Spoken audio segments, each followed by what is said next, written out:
오늘 해주신 말씀은 요한복음 3장 5절부터 8절까지 되겠습니다. 예수께서 대답하시되 진실로 진실로 내게 이르노니 사람이 물과 성령으로 나지 아니하면 하나님 나라에 들어갈 수 없느니라. 육으로 난 것은 육이요 성령으로 난 것은 영이니 내가 내게 거듭나야 하겠다는 말을 기이 여기지 말라. 바람이 임의로 불매 내가 그 소리를 들어도 어디서 오며 어디로 가는지 알지 못하나니 성령으로 난 사람은 다 이러하니라. 아멘. 오늘은 거듭남의 비밀 두 번째 시간이 되겠습니다. 요한복음 3장에 등장하는 니고데모는 유대인으로서 종교적으로는 성숙한 바리새인이었고 또 그는 관원이었고 사회적으로도 영향력 있는 사람이었습니다. 또한 그는 이스라엘의 선생으로 존경받는 최고의 지성인이었고 나중에 보면 예수의 시신을 처리하기 위해서 신양과 모략 섞은 것 100건을 드릴 정도로 경제적인 여유가 있는 사람이었습니다. 모든 조건을 갖춘 니고데모가 지금으로 말하면 모든 스펙을 갖춘 거죠. 야밤을 이용해서 남의 눈을 피해서 예수님을 찾아왔습니다. 아무것도 부족함이 없는 사람이 예수를 찾는다는 것은 결코 쉬운 일이 아닙니다. 그는 인생에 대해서 깊이 생각하며 살아온 사람 같습니다. 그는 선생이라고 불리우는 지식인입니다. 의외로 많은 지식인들이 인생에 대해서 정답을 못 찾고 회의에 빠지는 경우가 종종 있습니다. 그래서 자살로까지 이어지는 경우가 있습니다. 인문학이나 철학은 궁극적으로 우리에게 인생의 해답을 주지 못합니다. 여기에 깊이 집착하면 극단적 선택을 할 수 있습니다. 1968년도입니까? 노벨 문학상을 받은 일본인 가와타 야스나기라는 분이 계시는데 그분은 노벨 문학상을 받고 한 4년 후에 73세에 자살로 인생을 마감했습니다. 그는 굉장한 지식인이었습니다. 사상가였습니다. 이렇게 자살로 인생을 정리하는 지식인들이 가끔 있습니다. 예수를 만나지 못하면 인생은 방황하게 됩니다. 길과 진리와 생명은 오직 예수님께 있습니다. 어쩌면 니고데모는 아직 인생의 해답을 얻지 못하고 그의 정신세계가 삶과 죽음의 경계선에 있었을 수도 있습니다. 어쩌면 마지막으로 내가 예수를 만나보고 내 인생을 결정해야 되겠다라고 생각했는지도 모르겠습니다. 그만큼 그에게 영적인 갈급함이 심각하게 있었기 때문에 예수를 만나지 않으면 견딜 수가 없었던 것입니다. 저도 40대, 30대 후반쯤에 가서 예수님을 만나지 않으면 죽을 것 같더라고요. 그런 갈급함이 있더라고요. 제가 교회는 그 당시 20년, 30년 가까이 다녔는데 껍데기의 신앙인이었기 때문에 영적인 갈급함이 있어서 제 아내도 그랬고 저도 그랬고 정말 예수님을 만나지 않으면 죽을 것 같아요. 그런 영적인 갈급함이 있었습니다. 이 니고데모는 예수님께 나와서 랍비요, 우리가 당신은 하나님께로부터 오신 선생인 줄 아나이다. 하나님이 함께 하시지 아니하시면 당신의 행하시는 이 표적을 아무라도 할 수 없음이니라. 이렇게 고백을 했죠. 이 내용은 도대체 당신은 누구십니까? 라는 질문이 아니겠습니까? 인류 역사상 가장 위대한 질문은 바로 예수여, 당신은 누구십니까? 입니다. 왜냐하면 동서양을 합쳐서 예수님만큼 인류에게 막대한 영향을 끼친 사람이 없기 때문입니다. 사도 바울이 되기 전 사울이었는데 그는 예수 믿는 사람들을 체포하기 위해서 다메섹으로 가던 도중 띠스로 오신 예수님을 만나 꼬꾸라지고 눈이 벌게 됐습니다. 예수님을 만났을 때 사울은 니고데모와 똑같은 질문을 합니다. 주여, 당신은 누구십니까? 주님께서 나는 내가 핍박하는 예수다, 이렇게 밝히십니다. 그때부터 회심한 그는 사울이 변하여 바울이 되었고 그의 인생에 엄청난 변화가 일어났습니다. 니고데모의 질문에 예수님께서 진실로 진실로 내게 이르노니 사람이 거듭나지 아니하면 하나님 나라를 볼 수 없느니라고 대답해 주셨습니다. 거듭남만큼 중요한 것은 없습니다. 거듭남이 하나님의 나라를 볼 수 있는 유일한 열쇠입니다. 그리고 그 당시 유대인의 지성이었던 니고데모가 거듭남이란 말은 처음 듣고 놀랐습니다. 거듭남이란 예수를 믿지 않는 사람들에게 주어진 말씀이 아니라 교회에 오래 다니고 거듭났다고 착각하는 사람들에게 주어진 말씀같이 강하게 느껴집니다. 교회 안에서도 누가 예수의 생명을 잉태한 거듭난 성도인지 아닌지 겉으로 보아서는 알 수가 없습니다. 마치 계란에 유종란과 무종란이 있듯이 겉은 다 같지만 그 속에 생명이 있는 자인지 없고 겉모습만 있는 자인지 알 수가 없습니다. 유종란만 생명을 낳습니다. 병아리가 태어남지 않습니까? 우리는 무종란 같은 성도가 되면 절대 안 됩니다. 거듭나셔야 합니다. 기독교 집안에서 태어나고 가족들의 신앙생활을 꾸준히 지켜보고 거듭나지 않은 사람은 금방 예수를 믿는 사람보다 어떤 경우에는 더 거듭나기가 어렵습니다. 차라리 무신론적인 배경에서 자라난 사람이 복음에 대해서 귀를 기울이는 경우가 더 많습니다. 그래서 유대인들보다 이방인들이 예수를 믿는 믿음이 더 강한 것 같습니다. 유대인들은 율법과 종교에 너무 익숙해 있어서 자신들이 다 된 줄로 압니다. 진리의 주변을 맴돌면서도 그들은 스스로 하나님을 잘 믿고 성경을 잘 알며 교회에 익숙하다고 자랑하며 삽니다. 니고데모가 바로 그런 사람입니다. 여러분들은 어떠십니까? 예수님께서 거듭나야 한다는 충격적인 말씀을 하시자 니고데모는 적잖게 당황합니다. 먼저 예수님께서 말씀하신 거듭남이란 태어나는 것에는 두 가지가 있는데 하나는 생물학적인 육체적인 탄생이고 또 하나는 지난주 자세히 말씀드렸던 것 같이 영적인 탄생입니다. 영적인 탄생.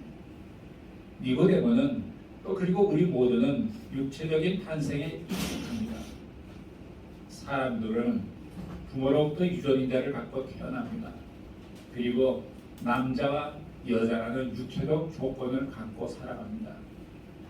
남자와 여자라는 성 정체성이 분명해야 합니다. 요새 선진국에서는 동성애자, 트랜스젠더와 같은 하나님의 창조 질서를 무너뜨릴 일이 많이 생기고 있습니다. 이것은 소돔과 고모라 같은 현상이 되어가는 것입니다. 뉴질랜드에 약 25년 전에 이민 간 어느 엄마가 자녀를 잘 교육시키려고 이민을 왔다고 해요. 아들, 딸 하나씩 낳고 잘 길러서 딸은 의사가 됐고 아들은 또 문화계에 성공적인 인물이 되었는데 딸은 레즈비언이 되었고 레즈비언이 되었고 아들은 게이가 되었다는 거예요. 이민 온 것을 후회하고 있더라고요. 이 성자유화가 되어서 동성애가 참고라고 어릴 때부터 성차별이 금지되는 가르침, 수많은 젊은이들이 동성애자가 되어가고 있습니다. 네덜란드에 사는 어느 분은 젊은이들이 거의 절반이 동성애자가 되었다고 합니다. 1990년대에 차별금지법을 만들어서 20년, 30년이 지난 후 이런 결과가 됐다는 거예요. 그래서 지금 우리나라가 차별금지법 반대를 교회들이 외치고 있고 쾌화 축제를 반대하며 막불을 놓고 있지 않습니까? 여기서 밀리게 되면 장차 우리 자녀들에게 어떤 영향이 올지 두렵습니다. 우리는 포괄적 차별금지법이 제정되는 일이 없도록 기도해야 합니다. 성인이 되면 결혼을 해서 부모가 되고 자식을 낳고 다른 사람들의 장래를 보면서 죽음에 대해서도 생각하게 됩니다. 그래서 사람은 출생, 결혼, 죽음의 개념에 대해 잘 알게 됩니다. 그래서 예수님께서 내가 다시 태어나야 한다고 말씀하시자 니고데모는 몹시 당황합니다. 거듭남에 대해서 생각해 본 적도 없고 경험해 본 적도 없었기 때문입니다. 우리는 이 땅에서 태어났지만 하나님에게서 영적으로 다시 태어나야 합니다.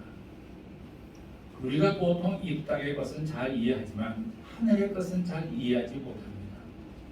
거듭난다는 것은 하나님으로부터 완전하게 다시 출발하는 것으로 정리할 수 있습니다. 거듭남의 개념은 다른 종교나 철학에는 없습니다. 기독교에만 있는 독특한 진리입니다. 일반적으로 다른 종교들은 행위로 구원받는다고 합니다. 그래서 선행을 많이 하고 일정한 의식을 치르고 수련을 통해서 정진하기를 가르칠 뿐 근본적으로 거듭나야 한다고 가르치지 않습니다. 특히 율법을 강조하는 유대교는 거듭남의 개념을 더욱 받아들이기가 어렵습니다. 지금까지 믿어온 것이 잘못됐으니 모두 버리고 처음부터 다시 시작하라고 하니 그들은 수긍하기가 힘든 것입니다. 올해 교회 다니는 사람 가운데도 처음부터 다시 시작해야 될 사람이 꽤 많습니다. 여기서 우리는 거짓 종교와 참 종교, 거짓 믿음과 참 믿음의 갈림길을 발견할 수가 있습니다. 구약의 종교, 율법으로 잘 무장된 니고데모는 예수님의 말씀에 대해서 도대체 이해할 수가 없었습니다. 그래서 예수님께서 말씀하십니다. 5절을 보시기 바랍니다. 시작.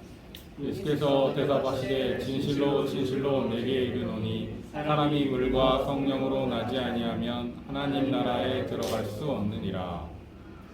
사람이 거듭난다는 것은 어떤 행위나 선행이나 노력, 종교적 습관에 의한 것이 아니라 물과 성령에 의한 것입니다. 거듭남은 스스로 만드는 것이 아니라 외부의 영향력에 의한 것이라는 사실입니다. 즉 신앙이라는 것은 선택받는 것입니다. 사람이 하나님을 택한 것이 아니라 하나님이 그 사람을 택하심을 말합니다. 원래 우리는 땅속에 묻혀있던 한 줌의 흙이었습니다. 도자기를 굽는 분이 땅을 파서 나라는 한 줌의 흙을 택해서 나를 가꾸고 아름다운 작품으로 만들어가지 않습니까? 하나님이 선택한 거예요. 우리는 선택당한 거예요. 얼마나 놀라운 축복인지 모릅니다. 하나님께서 우리를 사랑하지 않으신다면 우리는 그분을 사랑할 수 없습니다. 내가 먼저 하나님을 발견하고 사랑한 줄 알았는데 내가 하나님에 대해 전혀 모르고 있을 때 이미 하나님께서 나를 택하시고 사랑하셨기에 여기에 대한 깨달음이 믿음으로 들어가는 길이 됩니다. 아, 하나님의 은혜로 이 쓸데없는 자로 시작하는 찬송을 우리가 잘 부르고 있지 않습니까? 그 가사대로 믿음은, 신앙은 감동이요 은혜입니다. 율법을 이루고 개인의 의지와 노력으로 거듭났다면 자랑할 것이 많이 있겠지만 하나님의 은혜로 이루어진 거듭남은 자랑할 것이 없습니다. 물과 성령으로 거듭나야 한다고 말씀하고 있습니다. 이 물이 무엇이냐? 학자들이 이걸 많이 말하고 있습니다. 말씀이라는 의견이 강합니다. 즉 말씀과 성령으로 거듭난다는 것이죠. 또 물을 씻는다는 의미가 있지 않습니까? 물세례를 의미한다고 주장합니다. 물세례는 회개를 의미하지 않습니까? 즉 하나님께서 인간의 모든 죄악을 씻어주시고 말씀으로 새롭게 하시고 성령으로 새 사람을 만들어 내신다는 뜻이 내포되어 있습니다. 거듭 태어나면 옛사람은 사라지고 새로운 피조물로 변화되는 것입니다. 거듭나게 되면 많은 사고가 바뀌는데 사람이 정직해집니다. 또 거듭나게 되면 인식이 달라집니다. 보는 눈이 달라집니다. 제가 경험한 거는 거듭나서 보니까 우리 집안 청소를 좀 해야 되겠더라고요. 우리 집에 그 용으로 된 그 칠보 그림이 암놈 순놈 멋지게 용을 그린 것이 있었어요. 제 아내가 작품을 만들었는데 너무 멋있어서 옷기본으로 집안에 그 놓고 그걸 감상하곤 했죠. 그런데 여기 살아가서 거듭 태어나 보니까 내가 왜 이런 걸 좋아했나, 이 용을.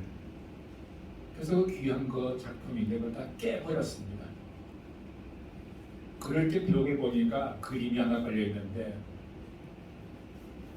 그림이 좀 어두워요. 영적으로 깨어서 보니까 이 화가가 어둠의 영에게 휘둘려서 그린 그림 같다는 마음이 들어와요. 그 그림 버렸습니다.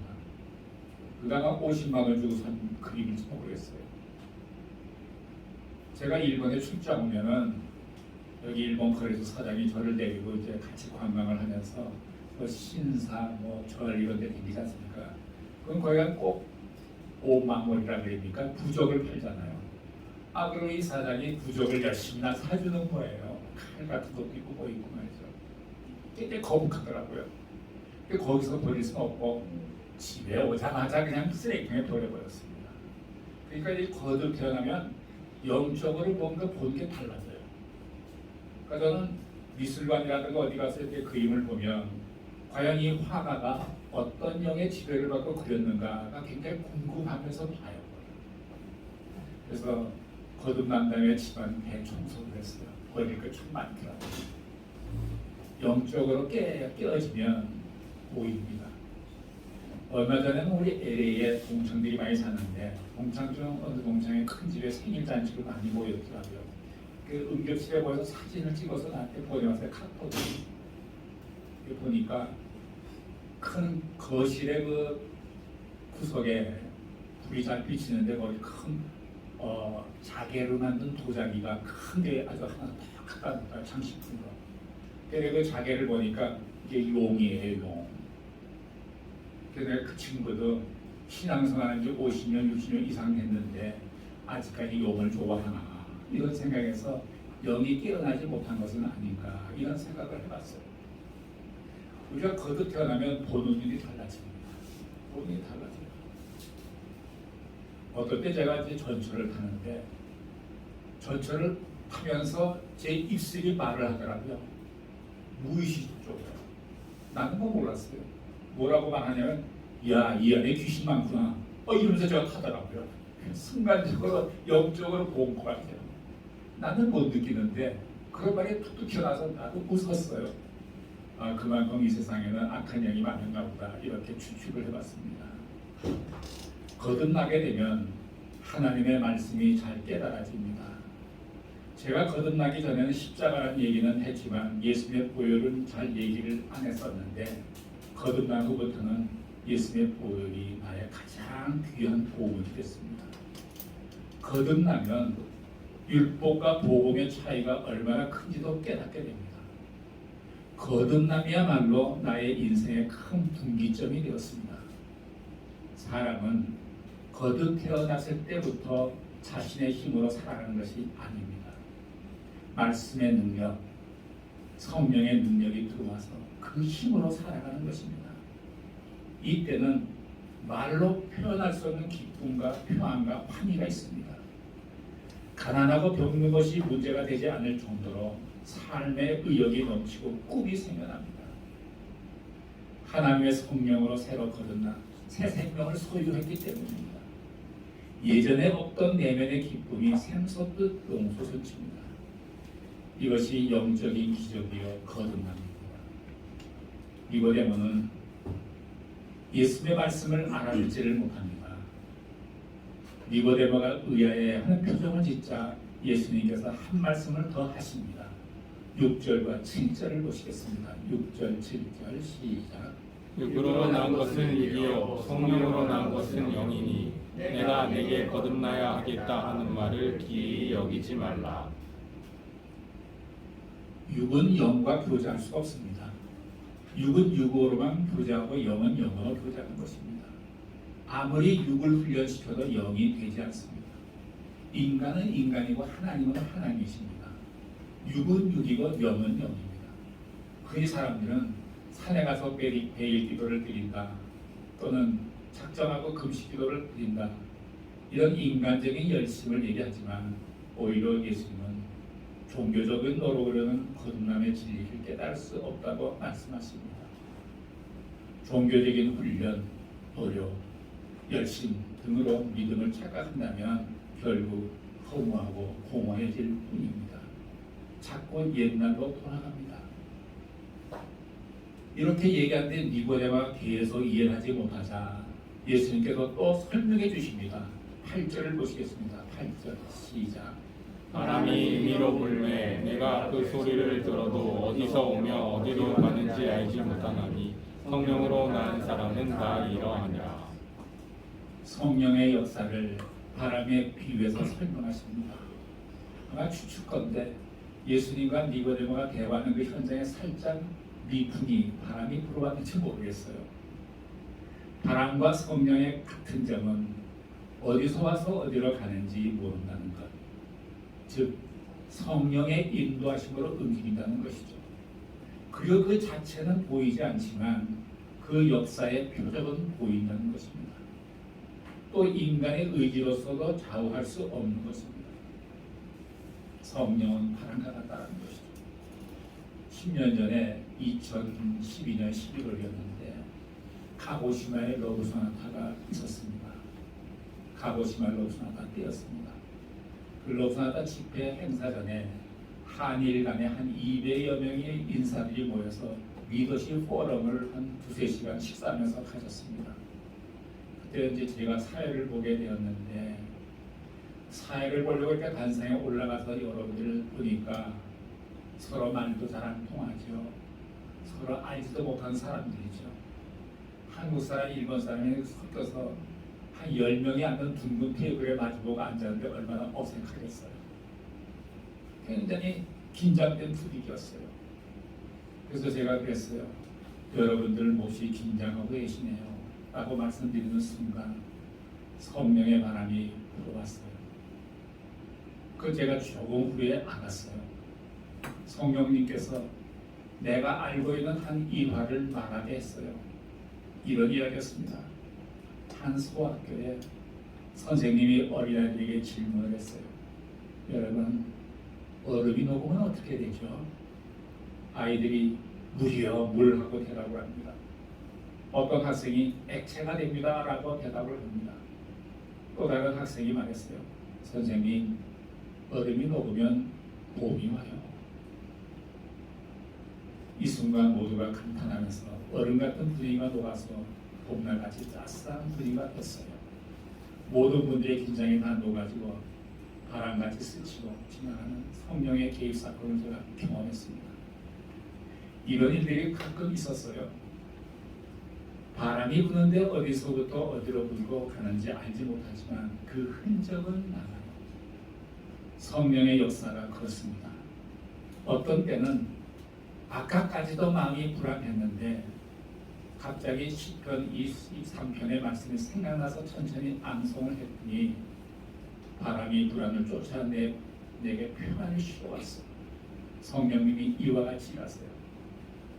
저는 요새 나이가 들어서 그런지 젊은 때하고 달라서 운전할 때 어디 가다 길을 잃게 되면 좀 당황되더라고요. 당황돼요.